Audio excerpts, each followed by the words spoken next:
So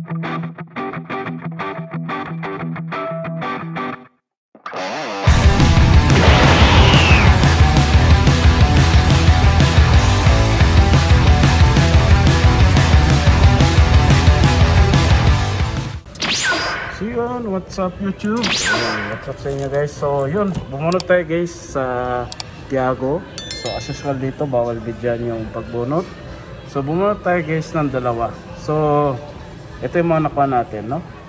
Yung unang price, nakuha natin yung price H Caba Costa, yung parang goma na ewan ko yan, random yung karakter. And syempre, yung pangalawang bunot natin, walang iba kundi ang price C ng figure ng One Piece. Ayan, nakuha natin guys sa dalawang bunot guys, bueno mano. And syempre marami din nakapila, and swerte no, nakakuha na tayo guys ng isang figure.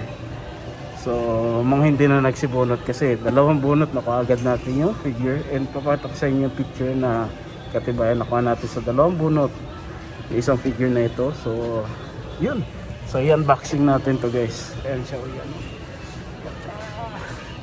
Yan, ang ganda oh. Yung gusto ko sana si Zoro, pero at least diba, may nakuha tayo sa dalawang bunot guys. No, hindi ko na inintay yung sa Bukton kasi alas 11 pa, para makapagpahinga din muna tayo. So yun lang guys, abangan nyo sa aking YouTube channel yung unboxing. So bye bye.